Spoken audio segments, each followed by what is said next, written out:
अस्सलाम वालेकुम। वालेकुम अस्सलाम। सर कैसे हैं आप? अल्हम्दुलिल्लाह। सर क्या नाम है? अली मोहम्मद। सर आपने इकरारुल हसन की वायरल वीडियो देखी है? जी बिल्कुल देखिए। क्या समझते हैं उनका जो रिएक्शन था वो ओवर रिएक्शन है या फिर जस्टिफाइड है?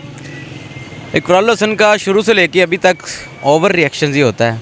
अच्छा, मुझे ये बताया कि अभी तक उसने कुछ समझदारी वाली को बात की है, मैच्योरिटी की तरफ आए तो मैच्योर बात की है कभी इसने? इस तरह की हरकतें करना, क्या समझता है कि ये एक बहुत बड़ा डाउन है?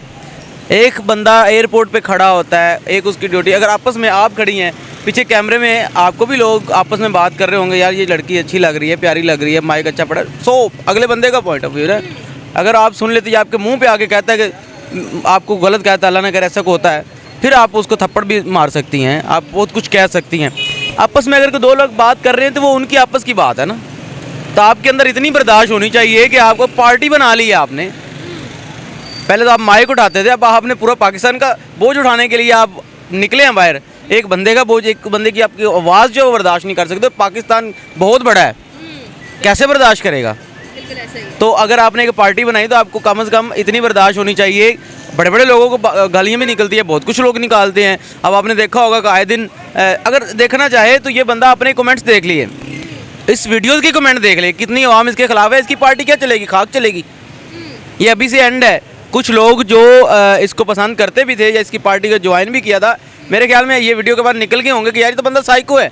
और दूसरी बात ये कि इसने जवाद वाला किरदार जो है वो अदा कर दिया है। उस बंदे ने कहा ना कि ये भी जवाद की तरह होगा, तो उसने साबित कर दिया है कि ये वाकई जवाद है, इकरारुल हसन नहीं है, ये जवाद है। वो जिस तरह वो हर एक बंदे को काट रहा था एक पॉडकास्ट में जवाद, तो इसने भी एक काटने की कोशिश की है। तो क्या ये पार्टी का जो सरबराह है वो इस तरह करेगा? क्या समझते हैं कि पॉलिटिकल कमेंट करना ड्यूरिंग सर्विस, ड्यूरिंग ड्यूटी क्या सही है? नहीं, वो उसने डायरेक्ट आके तो नहीं बात की ना, एफआईए ऑफिसर ने, उसने आपस में अपने कोलीग के साथ बात की है। अगर वो आपस में बात करे तो उनकी प्राइवेसी है दो लोगों की। अच्छा। और इसको पूरी बात का पता ही नहीं है। उसके कह रहा है कि तूने क्या बात की है, तूने क्या बात की है, एक बदमाशों की तरह मोबाइल पकड़ के। अभी भी वही 2 टके का साफ़ी है, माइक पकड़ के जिस तरह लोगों को जलील करता था, ख्वार करता था। बड़े बड़ी इसने खुद करप्शन की, आप ये देखें इस बंदे की इतनी बड़ी करप्शन जो आवाम ने बड़े खुश होकर पैसे इसको दिए हुए हैं। कौन सी करप्शन? बहुत बड़ी है, मैं आपको बताने जा रहा हूँ। आप इसको मेरे ख्याल से आप हैरान हो जाएंगी, किसी को बंदे को भी नहीं पता, और जो ये वीडियो देखेगा उसको भी, वो भी हैरान हो जाएगा। मैंने भी शायद 5 रुपये सेंड किए हुए थे किसी दौर में। 5 रुपये इकरारुल हसन को? इकरारुल हसन को 5 रुपये। अच्छा, उसमें मैं आपको बताता हूँ, सरेआम टीम की इसने एक बहुत बड़ी टीम बनाने की कोशिश की थी। हम टी शर्ट देंगे, हम कार्ड देंगे, हम सरेआम टीम की मेंबरशिप करवा रहे हैं, आप आएँ इसमें ज्वाइन करें। 5 रुपये कटते थे जब एक मैसेज आता था। कंपनी 2 रुपये ले लेती होगी, 3 रुपये जैसा। अगर उस वक़्त की जो मरदमशुमारी के मुताबिक तकरीबन 22+ आबादी थी, 22 करोड़ प्लस। अब 22 करोड़ प्लस आबादी में नौजवान, आप अंदाज़ा लगा लें कि अगर 4 करोड़ बंदे ने भी वो रजिस्ट्रेशन करवाई होगी तो क्या 4 करोड़ करप्शन नहीं थी? 5 के हिसाब से अगर जाएँ तो 1-1 रुपया भी इसको गया हो तो 4 करोड़ करप्शन नहीं थी। वो किधर थे पैसे? ये बंदा आज बोलता है कि जी मेरे टैक्स के पैसे, मेरे टैक्स भाई तू कल्ला टैक्स दे रहे हैं। तूने तो खुद लोगों से टैक्स लिया है या जग्गा टैक्स लिया है 5 रुपये के हिसाब से। उनको बड़ा तूने वो दिखा के बड़े बड़े ख्वाब हम वो कर देंगे आपके लिए। वो क्या है सर, हम टीम, तूने पैसे इकट्ठे करने थे, बड़ी देर से प्लानिंग चल रही थी कि ये छोड़ना है चैनल, और आज देखो इसने पार्टी बनाई। समझते हैं कि चैनल छोड़ने के बाद ये पब्लिक के लिए कोई स्टंट था? बिल्कुल ऐसा ही। देखो जी, जब चैनल छोड़ा गया तो साफ ज़ाहिर है वहाँ से आमदनी बंद होगी। अब कुछ ना कुछ तो करेगा ना, कुछ ना कुछ आमदनी के लिए। वो बेचारा बाहर से घूम के आ रहा था या विजिट करके आ रहा था अपनी 2 बीवियाँ, शायद 1 बीवी के साथ। अब ये देखे कि वो पैसे ख़त्म हो गए तो उसने कहा अब सोशल मीडिया से तो कमाना ही है, अब ये तरीका बना दो, उधर जाएगा तो साफ ज़ाहिर रेटिंग। इसने शुभ शुभ वाला क्या किया, उसका भी वो भी एक रेटिंग थी, और आज भी एक रेटिंग है। बस खबरों में रहने के लिए इस तरह के लोग धंधे ये करते रहते हैं। ये धंधा है पर गंदा है। आप किसके साथ खड़े हैं? मैं अपने साथ खड़ा हूँ, मैं अपनी बात कर रहा हूँ। एफआईए ऑफिसर के साथ या? देखिए, मैं भी बताना चाहिए या नहीं, मैंने बहुत ज़्यादा क्राइम की बीट की और मैंने बड़े लोगों को एक्सपोज भी किया और ऑफिसर को भी किया, पुलिस को भी किया, बहुत ज़्यादा किया। लेकिन इस वक्त मैं देखूंगा कि जो एफआईए का ऑफिसर था वो मजलूम था। वो खड़ा है, उसने जो भी बात की है उसको जलील किया जा रहा है, वो माजरत भी कर रहा है, और उसने बहुत प्रोफेशनल किरदार अदा किया अपनी वर्दी का लिहाज करते हुए। शायद वो वर्दी में ना होता तो इकरारुल हसन शायद वहाँ पे जाके पता नहीं क्या हो जाता। ठीक है, उस बंदे ने अपना एक वर्दी का भी लिहाज किया और उसके बाद इसकी इज़्ज़त की कि उसको सर बोल रहा है। ठीक है, लेकिन ये बदतमीज़ी कर रहा है, ये बदतमीज़ी थी। ये साफ़ी भी नहीं है, इस वक्त सियासी पार्टी का भी नहीं है। इसको अब वो वाकई जवाद वाला करैक्टर दे रहे हैं, एक जगह पे बैठा देना चाहिए। अब ये लिखेगा सहाफ़त को फांसी दो, इसके बाद ये बंदा लिखे सहाफ़त को फांसी दो। क्या समझते हैं हमें इस पूरे वाक़े से क्या सबक हासिल करना चाहिए? हमें इस पूरे वाक़े से यही सबक हासिल करना चाहिए कि ये जो इस तरह की वीडियोज़ है या इकरारुल हसन की आने वाली वीडियोज़ ये अपने बच्चों तक ना पहुंचाई जाएं, अपने बच्चों को इससे दूर रखा जाए। ये बच्चों को भी ख़राब करेगा। पहले बड़े बड़े यूट्यूबर टिकटॉकर आए हैं जिन्होंने बड़ी बड़ी बदमाशियाँ करनी ऑनलाइन, जो है वो बता दी हैं लोगों को। ये भी एक बदमाशी है। आए दिन कोई ना कोई नया स्टंट खेलना ये इकरारुल हसन के पेशे में शामिल है। इसका पेशा ही ब्लैकमेलिंग है शुरू से लेके अभी तक। इसने खुद साफ से एक वीडियो में, एक पॉडकास्ट में पूछा गया इकरारुल हसन के, क्या आपने कभी कोई ब्लैकमेलिंग के पैसे नहीं लिए या करप्शन नहीं की, आप अपने बच्चे की कसम खाएं? तो ना में जवाब था और चुप था।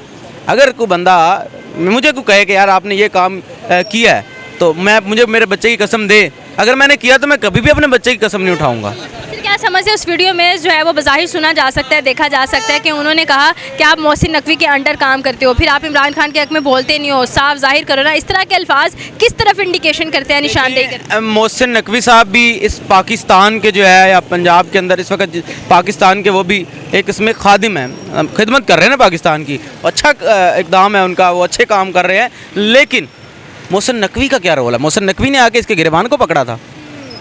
मोहसिन नकवी ने क्यों एक तनकीद करना, पहले इसने इमरान खान के ऊपर तनकीद की सॉरी इमरान खान के ऊपर तनकीद की सिर्फ व्यूज़ लेने के लिए, क्योंकि उसको पता था कि इमरान खान की फ़ैन फॉलोइंग कहाँ तक है, कौन कौन लोग हैं मुझे ट्रॉल करेंगे और देखेंगे, और उसके बाद मेरी वीडियोज़ निकलेंगी, शेयर होगी, लोग मुझे जो भी करेंगे उसमें मेरे पैसे बनेंगे, मेरे डॉलर। इस सारी गेम डॉलर की है। ये उधर ये कोई इतना बड़ा इशू नहीं था, ये तो सिर्फ एक ड्रामा था। ये आए दिन इसने पहले भी एक बार बदतमीज़ी की थी, जाके एयरपोर्ट पे मेरा वेटिंग करना पड़ रहा है। ये आए दिन एयरपोर्ट पे पंगे लेता। मेरे ख्याल में इसका एयरपोर्ट पे आना जाना ही बंद किया जाए। इसके लिए जो है वो गवर्नमेंट को चाहिए एक बहुत बड़ा प्राइवेट जेट दे, ये घर से उड़ाए और जहाँ पे जाए, क्योंकि पार्टी का मेंबर है या इतना जो बदमाश है तो ये खुद अपना प्राइवेट जेट ले लेना। तुम्हें एयरपोर्ट की ज़रूरत ही नहीं है। तुम इतने बहुत बड़े डॉन हो, एक अपनी आपने बनाई है, इतनी बड़ी पार्टी बनाई है, तो आपको चाहिए कि अपना जहाज़ लें, आप खुद आए जाएं। आप इन एपिसोडों के मत्थे क्यों लगते हैं? आप क्यों आते जाते हैं? आप तो बहुत बड़े हीरो हैं पाकिस्तान के। बहुत शुक्रिया सर आपकी कीमती राय का। मज़ीद आगे बढ़ते मेरे साथ रहिएगा। अस्सलाम वालेकुम। वालेकुम अस्सलाम। कैसे हैं आप? अल्हम्दुलिल्लाह खैरियत है। क्या नाम है? मोहम्मद ज़ुबैर। अच्छा ज़ुबैर, मुझे ये बताएं, आपने इकरारुल हसन की वीडियो देखी है जो एयरपोर्ट की वायरल जा रही है? जी बिल्कुल देखिए। क्या कहते हैं कि ओवर रिएक्शन था या फिर ठीक था रिएक्शन उनका?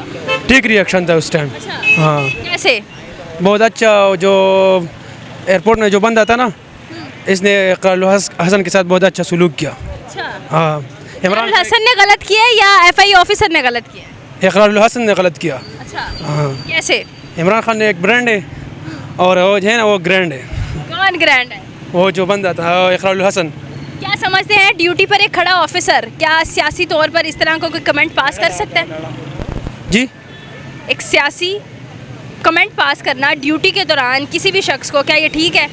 नहीं, ठीक नहीं है। ठीक नहीं है। हाँ। इसका मतलब ऑफिसर भी गलत है। बिल्कुल गलत है। इकरारुल हसन ने मोहसिन नकवी का नाम लिया, इमरान खान का नाम लिया कि जी आप उन्हें सपोर्ट क्यों नहीं करते? आप खुलकर बोलो, इस पर क्या कहेंगे? इस पर कुछ नहीं बोले। क्या कह रहे हैं आप? मज़ीद आगे बढ़ते हैं मेरे साथ रहिएगा। अस्सलाम वालेकुम सर। वालेकुम सलाम। सर कैसे हैं आप? मैं ठीक, आप सुनाएं? अल्लाह का शुक्र। Sir good name? Haider Suhail. Sir Ikrarul Hasan की आपने वीडियो देखी है जो बड़ी सोशल मीडिया पर वायरल जा रही है, क्या समझते हैं वो रिएक्शन इकरारुल हसन का ओवर रिएक्शन था या जस्टिफाइड है? हम रिएक्शन जस्टिफाई नहीं था। ऑब्वियस ही बात है, आप एक इन्फ्लुएंसर है, लोग आपके आइडिया को बाय करते हैं, आपके तौर तरीके से इंस्पायर होते हैं। आपका एक एफआईए ऑफिसर के ऊपर इस तरह लैश आउट करना, ठीक है, आपकी बात ठीक है कि एफआईए ऑफिसर का भी क्रिटिसिज्म देना, रिमार्क्स देना ठीक नहीं था, लेकिन आपका जवाब के अंदर इस तरह की बात करना, आप लोगों को तमीज़ का, इज़्ज़त का आप दर्ज देते हैं, बट एक स्लाइट क्रिटिसिज्म के ऊपर आप इस तरह से चीखो पुकार करें, वहाँ पे हंगामा राई करें, तो जस्टिफाइड नहीं है। अगर आपका आइनी हक़ है कि आप पार्टी बनाएं, तो उस बंदे का भी हक़ है कि वो आपको क्रिटिसाइज़ कर सकता है डेमोक्रेटिक मीन्स को, फॉर्म्स को अब मद्देनज़र रखते हुए। सर इस तरह का अग्रेशन शो करना और वो भी पब्लिक सर्वेंट पर, और वीडियो को वायरल हो जाना, क्या समझते हैं जो पॉलिटिकली ये स्टेप इन कर चुके हैं इनके लिए ठीक रहेगा? ऑब्वियसली बात है, नो, बिकॉज कोई बंदा भी एक ऐसे लीडर को फॉलो करना नहीं चाहेगा जो कि रिएक्टिव है, जो कि क्रिटिसिज्म को बर्दाश्त नहीं करता। ऑब्वियस सी बात है, आप एक पॉलिटिशियन हैं, आप एक सियासी हलके के अंदर आ रहे हैं, तो लोगों ने आप पर तनकीद करनी है, क्रिटिसाइज़ करना है, आप में वो सख्त होनी चाहिए कि आप बर्दाश्त करें और आप उससे आप रिएक्शन के अंदर आके शोर हंगामा राई ना करें। आप उससे कुछ पॉजिटिव चीज़ अखज़ करें कि हाँ, लोग का ये बात ठीक है, मैं इसको कैसे बेहतर कर सकता हूँ। FIA ऑफिसर या फिर इकरारुल हसन, आप किसके साथ खड़े हैं? ऑब्वियस सी बात है, FIA ऑफिसर के साथ। क्या हमें मैसेज मिलता है और देखने वाले आवाम को क्या पैगाम दें? मेरा पैगाम ये है कि अवाम जो लीडर्स अपने चूज़ करती है उनको प्रैग्मेटिक अक्ल समझ के साथ चूज़ करें। अब आपको नज़र आ रहा है कि एक यंग लीडर पार्टी बना रहा है, उसका रवैया ये है क्रिटिसिज्म की तरफ। तो कल को जब ज़्यादा लोग उनको फॉलो करेंगे, तो जब वो तनकीद करेंगे तो वो लीडर किस तरह रिएक्ट करेगा। और ऐसे रिएक्टिव लीडर आया कि लीडरशिप रोल्स के लिए, लोगों को लीड करने के लिए, क़यादत के लिए सही साबित होंगे कि नहीं होंगे। तो ये सही है। बहुत शुक्रिया सर, आपकी कीमती राय का। मज़ीद आगे बढ़ते हैं, मेरे साथ रहिएगा। जी, अस्सलाम वालेकुम सर। वालेकुम अस्सलाम। सर कैसे हैं आप? मैं बिल्कुल ठीक ठाक हूँ। Sir good name? My name is Salman. ज़बरदस्त हो गया। सर सलमान, आज हमारा सवाल ये है, इकरारुल हसन की आपने एक वीडियो देखी होगी लाहौर एयरपोर्ट पर जो वायरल जा रही है, आप देखिए आपने? जी जी बिल्कुल देखिए। क्या समझते हैं कि इकरारुल हसन का ये रिएक्शन ओवर रिएक्शन था या जस्टिफाइड है? देखिए, जहाँ तक इकरार साहब का ताल्लुक़ है, वो पब्लिक फ़िगर हैं और सरेआम जैसा वो मायानाज प्रोग्राम करते थे। और मैं ये समझता हूँ कि जब से उन्होंने अपनी पॉलिटिकल पार्टी का ऐलान किया है, उसके बाद से ऐसा कुछ रिएक्शन देना, मुतल्लिका फ़र्द ने अगर ये बात कर दी थी एयरपोर्ट के हवाले से, उन्होंने अगर कोई जुमला कस दिया था, तो मैं समझता हूँ कि इकरार साहब को आला ज़रफ़ी दिखाते हुए इस बात को इग्नोर करना चाहिए था और ये एक अच्छा पैगाम जाता। और इससे उनकी, मैं समझता हूँ कि मकबूलियत मज़ीद बढ़ती अगर वो इस तरह का मुज़ाहरा करते। तो इसका मतलब ये है कि जो रिएक्शन हमें एग्रेशन देखने को मिला है, पॉलिटिकली उनके लिए ख़तरनाक साबित हो सकता है। डेफिनेटली ख़तरनाक क्या, बहुत ही ख़तरनाक वो साबित होने वाला है। लेकिन जिस इंसान में इतनी सी बात को बर्दाश्त करने का हौसला नहीं है, तो हमारी पब्लिक जो है वो इस चीज़ को देख रही है और वो फ़ैसला करना जानती है। बिल्कुल ऐसा ही है जी। ड्यूरिंग ड्यूटी एक सर्वेंट का, पब्लिक सर्वेंट का इस तरह का पॉलिटिकल कमेंट पास करना भी जस्टिफाइड है? बिल्कुल भी जस्टिफाइड नहीं है और इसको हम कभी भी नज़रअंदाज नहीं कर सकते। जब आप ऐसी पोजीशन पर हैं जहाँ पे आप जॉब कर रहे हैं, तो बराए मेहरबानी ऐसी चीज़ों से इज्तनाब कीजिए। और इकरार साहब ने जो किया, मैं समझता हूँ कि वो ओवर रिएक्शन था। बिल्कुल ऐसा ही है। क्या समझते हैं कि हमें इससे क्या लेसन लेना चाहिए और आप किसके साथ खड़े? हमें बेसिकली ये लेसन लेना चाहिए कि चूँकि ये मौसम गर्मा है और इसमें अदम बर्दाश्त जो है वो औजे कमाल को छू रही है, हमें ज़रा चीज़ों को बैलेंस रखना चाहिए। एक तरफ से गलती हो गई तो दूसरी तरफ से आला ज़रफ़ी का मुज़ाहरा होना चाहिए था, जो कि नहीं हुआ। लेकिन पैगाम मेरा यही है देखने वालों से कि ठंडे रहिए, कूल रहिए। मौसम गर्म ज़रूर है लेकिन दिमाग को ठंडा रखिए। बहुत शुक्रिया सर, आपकी कीमती राय का। मज़ीद आगे बढ़ते